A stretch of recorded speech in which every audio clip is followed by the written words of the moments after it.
In this short video, I'd like to talk about emotions and how they affect our learning.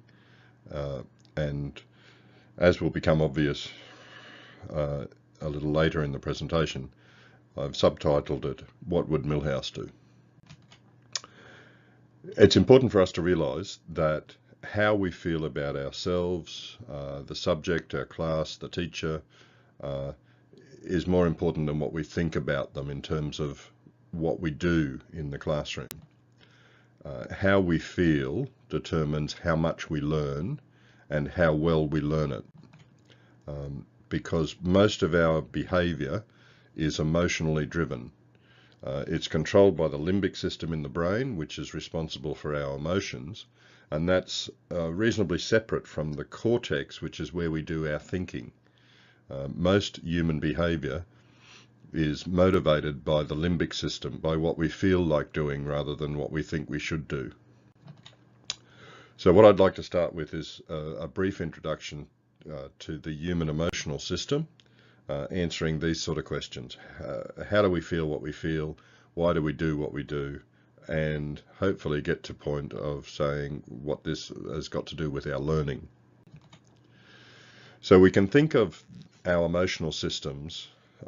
A good model for that is the computer that we're using. The computer has hardware, firmware and software. And the hardware and firmware we're usually not really aware of. We're interacting with the computer through the software.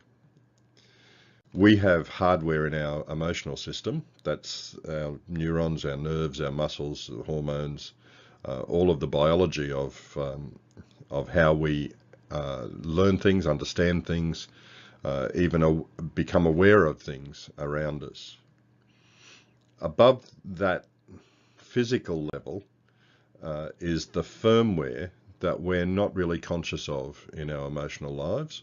The drives and the affects, the drives for sleep and food and so on, and the affects, which are, like in the computer system, little subroutines that run below our level of consciousness that control a lot of what we do.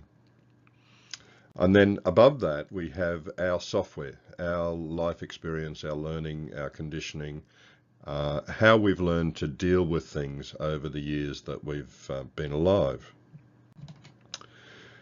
The hardware and firmware, the physical setup and the drives and affects is our biology. And that's the same for virtually all of us. We have a shared biology, a shared physiology and a shared set of affects. What makes us unique, each of us unique, is our life experience or learning or conditioning. That's the software that we run that tells us what to do when we're angry or what to do when we're sad. It makes our unique personalities. Human emotion is always a mix of our biology and our biography. Some of it is the same from person to person, but our biography makes our human emotional life unique. So the hardware deals with what our body senses through touch, through hearing, through sight, but through a whole lot of other nerve inputs to the brain. We can feel the chair that we're sitting on, we can feel the temperature of the room. All of that stimulus comes in through the hardware, in fact through the brainstem, and gets fed up to the higher parts of the brain. The firmware's job, the affects and the drives, is to tell us what we should pay attention to. If we're really thirsty, that becomes a drive that overrides whatever we're thinking about at the time. If we're fearful or if we're angry, these are affects that are triggered to tell us what we should pay attention to. So the firmware's job, the affect system's job, is to take all of the stuff, all of the stimulus that comes into the body and decide what we should pay attention to. Our software then helps us decide what we should do about it once we become aware of a particular need. So if you look at the affects, at any particular instant, there will be dozens of various pieces of information coming into the brainstem. This chair is hard, I'm not following what the teacher's saying, I had cereal for breakfast, there's a slight buzzing sound somewhere, it's a little too cold. But the affect system's job is to filter all of this, so we don't pay attention to all of it all the time, or we'd be totally swamped. It's to filter it out and point out that there's a really important piece of stimulus here, which is, I can't breathe. And that means all of our attention is driven to that because we have a primary need for oxygen. And if for some reason I can't breathe, the fact that it's slightly too cold is not important. The fact that I'm not following what the teacher has said is not important. The firmware's job, the affect system's job, is to point out what's important so we can pay attention to it. So what we have is a whole lot of stimulus coming into the body, and the affect system says, pay attention to this one, and it creates a physiological response. So if it was, I can't breathe, we feel a rising sense of panic. And that's a physiological response. That's when we become aware of the fact that we can't breathe. And that causes a feeling. The feeling is of panic, of fear, in that case. We then bring our experience to it. Our biography comes into play, and we have a psychological response. We have an emotion, which is an emotion of fear that drives us to do something. What do? We cough, we get our breath, we do something that we know in the past has helped us with this emotional state. So if you look at the affects, there are two positive affects that are triggered: interest in one case and enjoyment in another. We can experience both of these if someone is telling us a joke, for example. If someone is telling us a story, the affect interest is triggered as we try and work out, we try and follow the story and we try and work out what the punchline is going to be. And that results, or that comes about because there's a steady increase in the brain activity trying to follow the story and work it out. Once we hear the punchline or we've worked it out, the brain activity drops off, and that's what prompts us to feel enjoyment. If it drops off really quickly, because the punchline has been a real twist, or we're suddenly understanding the story that was very complex, then that enjoyment could in fact be more joyful, and we could laugh instead of just smile. There are a whole lot of negative affects as well. In fact, there are more negative affects than positive affects. And this is because in evolutionary terms, to provide for our safety, we've had to be aware of threats from either predators or competitors or something in the environment. So there are more negative affects of fear, distress, anger, for example, and disgust, and there's a few others. There are more negative affects than positive affects. But as a species, we are hardwired to try and promote positive affect and to diminish negative affect in our life. And a lot of the behavior, a lot of what we do is simply driven by this one rule. We would like to have more positive affect. That is, we'd like to feel better, we'd like to feel good, and we'd like to have less negative affect in our life.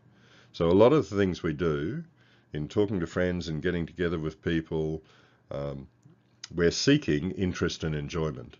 They're the two positive affects that we try and maximize, and we try and minimize fear and distress and anger, disgust, and the other negative affects.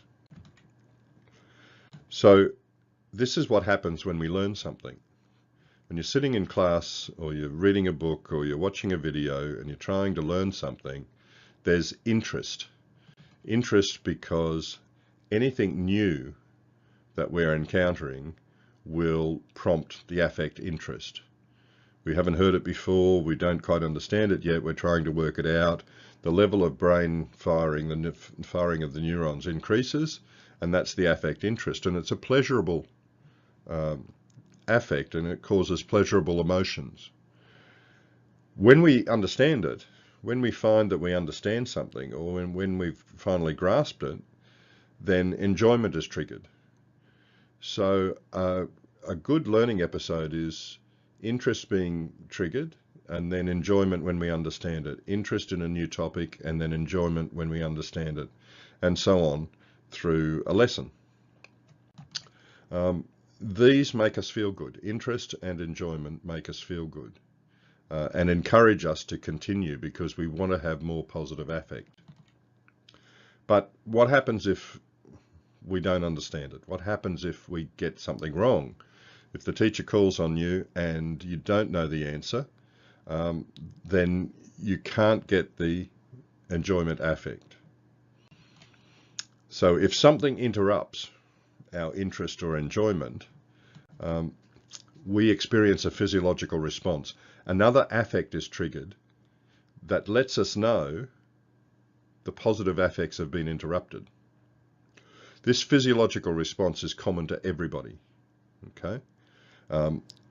When it happens, hormones and biochemicals are released in the brain, and they cause a lack of tone in the muscles of the neck, which you'll notice people, their head drops, their shoulders droop. That causes us to look down. We might blush.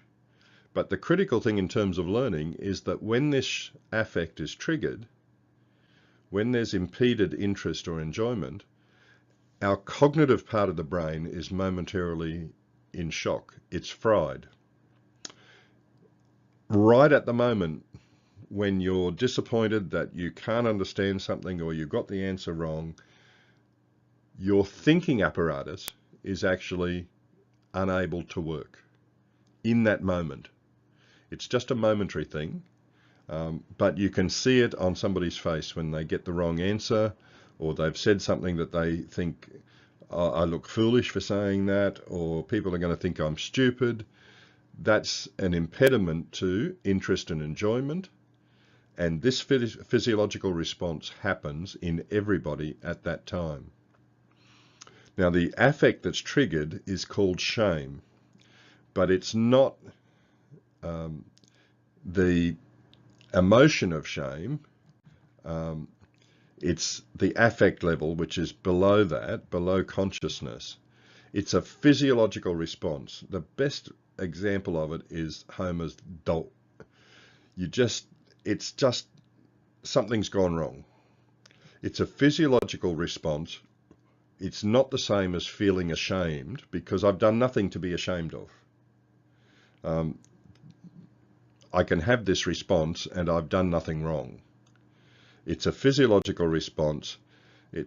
Feeling ashamed is an emotional response. That involves our biography. Feeling ashamed is when we tell ourselves, when we've had the shame affect triggered, and we tell ourselves that there's something wrong with us. That's what we've done the wrong thing. In this case, no, we haven't done the wrong thing. We're just not understanding something, but we have the same physiological response. Everybody has it. It's universal, and it's not pleasant. It's a painful response. But it's what we do when this shame affect is triggered that really matters, and that's what I want to talk to you about today. What should we do when we have this dolt moment and we realize that we've not got the right answer or we don't understand something? So what I want to focus on is, once the affect is triggered, and it will be triggered for us, in fact it's triggered for us hundreds of times in a day, what we do then is what's important. How do we respond to it? How do we get out of that affect? How do we get back to the positive affect of interest and enjoyment? So it's painful, but its purpose, in evolutionary terms, its purpose is simply to alert us to the fact that something has interrupted our positive affect. Something has interrupted our interest or enjoyment, and we want to get them back. So the purpose of this affect being triggered is to alert us to the fact that the positive affect is interrupted, and to give us a clue as to how we can get back to that positive affect, how we can get back to enjoyment or interest. It serves a very valuable purpose, and it provides us with important information.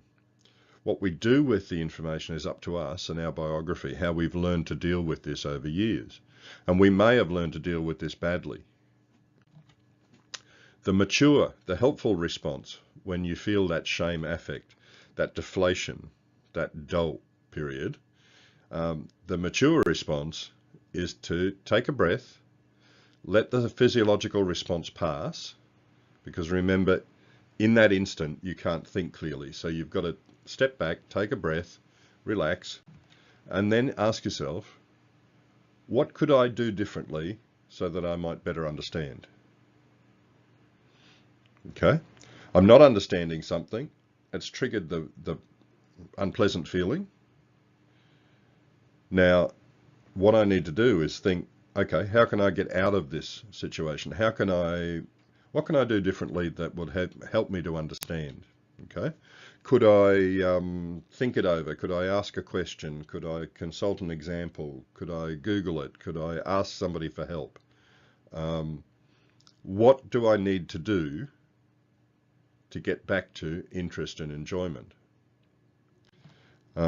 So the only way out of the shame affect being triggered, once it's triggered, the only way out of that unpleasant situation is to try and rekindle interest in, oh, I didn't understand that. How can I get that sorted? And that will lead back to enjoyment. This is what successful students do. This is called resilience or grit or perseverance. That is, when you encounter a problem in your learning, you use strategies to overcome that problem. One way that I do it is to use the PEACE process. PEACE is an acronym which reminds me of the steps. So first of all, I pause. I step back for a minute and just exhale. Take a deep breath. Let the physiological response pass. And then once I've done that, I become aware of how I'm feeling, that it's uncomfortable, that I don't like the fact that I don't know this or can't do this. And I also become aware of how I would usually react. And then I choose how I will act this time. So I think through, okay, I'm going to do the mature thing. I'm going to think of a strategy of how to get around this. And then engage again, but differently so that you're not going to hit the same roadblock. Okay, PEACE, P-E-A-C-E, pause, exhale, become aware, choose, and engage. This is a way of moving the physiological process from the shame affect that's unpleasant through interest in sorting out the problem to getting back to enjoyment of understanding that step and moving on. When we don't take the mature path, when we don't look to see what is the shame affect trying to show us, what are we supposed to be identifying or learning here about how we're doing things that isn't helping us, we still need ways of trying to diminish the unpleasant feeling. And there are 4 effectively universal ways that people try and diminish the pain: by hiding, by putting ourselves down, by diverting attention, or by putting others down. And these 4 types of responses can be arranged in the shape of a compass just to help us remember them. The first one that I said is withdrawal. When we withdraw, we step out of the limelight so that other people can't see that we're embarrassed about this. We avoid eye contact, or we hide in case we're seen, or we stay quiet in class. Somebody who's withdrawing might also forget to bring things, or don't do homework, or don't ask questions, don't draw attention to themselves.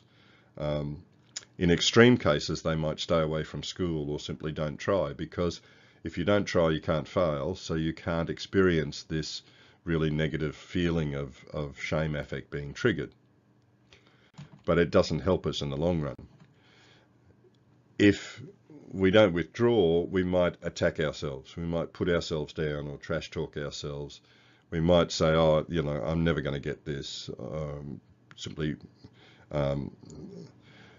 let others put us down. We could expect to fail or don't ask questions. Okay, this is when we turn the negative situation in on ourselves, and again, when we don't try, we can't fail. But if we've called ourselves an idiot, at least that takes control of the situation a little bit. The third way we can deny what the affect is trying to teach us is that we can avoid. We can pretend it's not important. We can say, oh, you know, this is maths or this is physics or whatever. I'm a musician, or I'm a rugby player, or I'm something else. We can turn our attention to something in which we have pride in ourselves, and that makes us feel better for the moment. So we can take risks, or we can avoid doing homework or don't come to class. Again, when we don't try, we can't fail. So we can't have this negative feeling if we don't commit ourselves to learning, to our study. And finally, if none of these work, then we can always try and make ourselves feel better by putting somebody else down, attacking sledging, paying out on other people, calling them names, trolling them, finding fault with the work or the colleagues or the teacher, you haven't taught us properly. Again, it's somebody else's fault, not ours, if we don't understand it. Or we can make ourselves feel bigger by trying to make somebody else feel smaller. Now, none of these four ways are helpful to us. They're what we call maladaptive responses. They're not helpful to us because they're not paying any attention to what the shame affect is trying to show us, which is we didn't understand this thing, and we need to do something differently in order to understand it. So none of these are helping us resolve the issue. They're just going to make it worse. And if we get into a pattern, if these become our biography, if these type of responses become the way we do things, then we'll get into very bad habits that won't serve us well in our learning. Again, the mature response, the helpful response, is to take a breath, let the physiological response pass, and then ask ourselves, what do I need to do so that I might understand this? And use the interest to drive motivation to get something understood by doing things differently. Ask a question, ask your friends, look it up in the book, Google it, whatever. But it's productive. It's taking the information from the shame affect. The information is, I didn't understand this. And it's working to get the positive affect back of interest and enjoyment by taking a different strategy. Okay, you could train yourself to use the peace process. I have this poster up in the wall at the front of my lab to remind you of this peace process. So the bottom line, you're going to have difficulty, frustration, and confusion. Difficulty, frustration, and confusion are just other words for shame affect being triggered. And you're going to experience that time and time again through no fault of your own, because it's part of the learning process. There's a lot of research and a lot of thinking is going into this fact at the moment that without the shame affect, without the confusion, without the difficulty or frustration, we never really learn things deeply. If we don't have to struggle with them, then we don't understand them as well as when we do have to struggle with them to get the understanding in the end. It's inevitable in learning that you're going to encounter things that you don't understand the first time, and that means you're going to feel bad about it. There's going to be shame affect triggered because your interest and enjoyment are interrupted. These hurdles will trigger shame affect. It's what you do when the shame affect is triggered that makes all the difference. It's the strategies that you learn to use when you're in that slump that will make the difference between success and staying in the slump. So you can either fall back on the compass of shame strategies which don't help us and don't get us anywhere near the learning, or you can take the expert learner approach, which is to look at strategies and ask, how do I get past this? But to do that, you need to get past the physiological response, which feels crap, but it will pass very quickly, particularly if you use interest in what strategy can I use? What can I do to overcome this difficulty? So the bottom line is you can become an expert learner by being more aware of your emotions and how they affect your work and study, by practicing strategies like peace to overcome what I call learning shame when you don't get something, and get yourself back on track, and not falling for the compass of shame responses because they don't achieve anything. Okay? This is all about the fact that if we don't make mistakes, we don't learn anything. And particularly in subjects like physics and chem and maths, it's that difficulty, overcoming the difficulty and overcoming that slump, that leads to really serious, deep learning.